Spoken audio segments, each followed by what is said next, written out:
Bueno, vamos a responder una pregunta sobre las causas secundarias.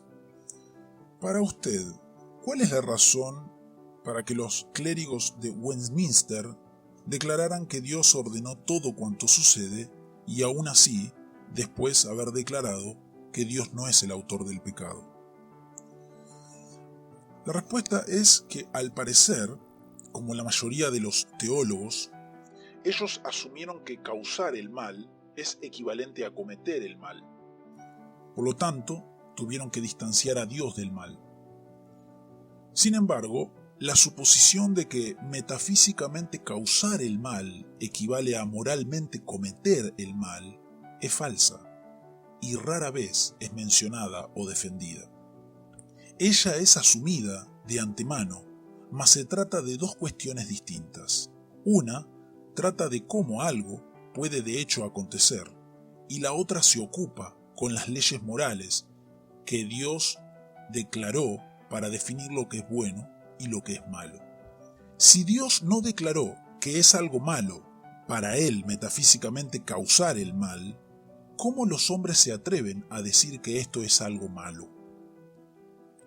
Decir que Dios no es el autor del pecado necesariamente significa que su soberanía no puede ser directa y exhaustiva. Que Dios es totalmente soberano es algo que la Biblia claramente enseña. Por otra parte, que Dios no es el autor del pecado es algo que los hombres desean sustentar en contradicción con la Biblia. Así ellos afirman ambas cosas, y la mayoría de los teólogos tratan de evitar esto con decretos permisivos, pero el concepto no tiene sentido. Las causas secundarias, más ¿Dios directamente causa y controla esas causas secundarias o no? Y el compatibilismo, más esto es irrelevante, ya que si Dios controla todas las cosas, el acto de los hombres de hacer elecciones, así como las propias decisiones, también son controlados por Dios, por lo que eso solo puede significar que Dios es compatible consigo mismo. Por lo tanto, la idea es una cortina de humo que no se refiere a la pregunta. Cuando usted se niega a aceptar lo que es absurdo y presiona el punto, ellos levantan las manos y lo llaman a eso un misterio y dicen que usted es un hereje si usted insiste diciendo que la doctrina bíblica es clara. Pero si se permite tal cosa, cualquier persona puede defender una posición determinada sobre cualquier asunto, y simplemente lo llaman misterio.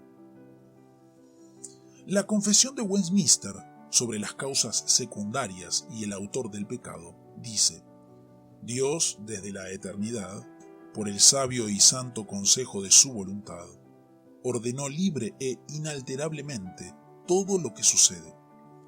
Sin embargo, lo hizo de tal manera que Dios ni es autor del pecado, ni hace violencia al libre albedrío de sus criaturas, ni quita la libertad ni contingencia de las causas secundarias, sino más bien las establece.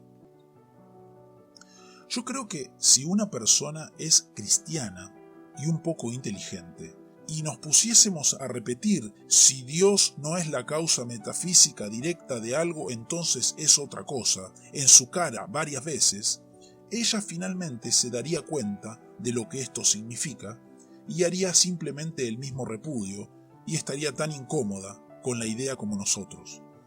Mas tal vez fe e inteligencia son cosas raras y su combinación aún menos probable.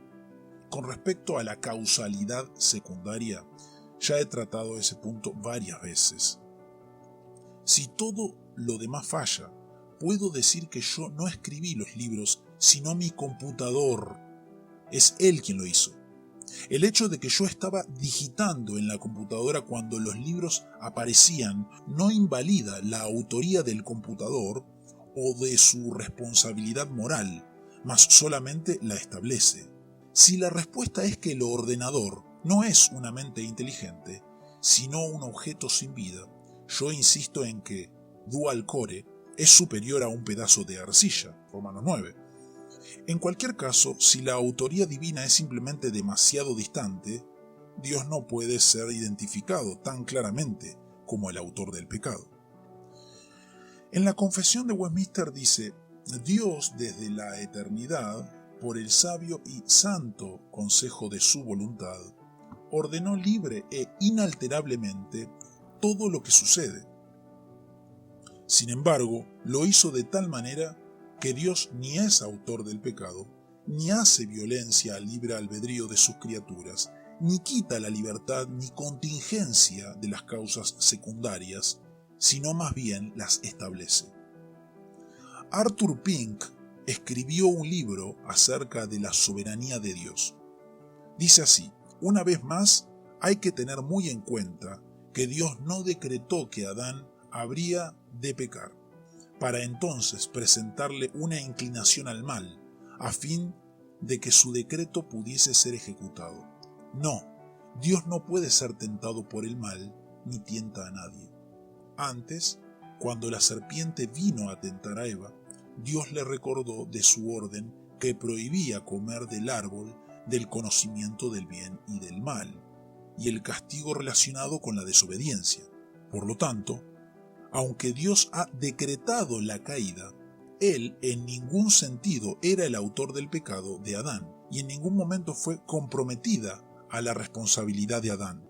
Así podemos contemplar y adorar la multiforme sabiduría de Dios para planificar modo por el cual su decreto eterno podría ser ejecutado y sin embargo mantener intacta la responsabilidad de sus criaturas. Si estoy en lo cierto, entonces ellos deben estar errados. La pregunta es: ¿cómo pueden estar ellos ciertos sin caer en la contradicción?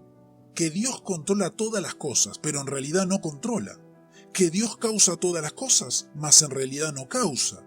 Al cristiano reformado le gusta apelar al misterio, paradoja y antinomia, que no son más que términos más ilustres y engañosos para decir evidentemente: yo me contradigo, mas no me importa.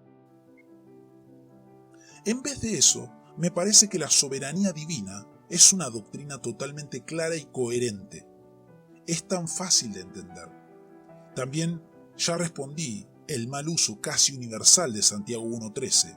La tentación y la causalidad son dos causas diferentes, y el asunto es causalidad, no tentación.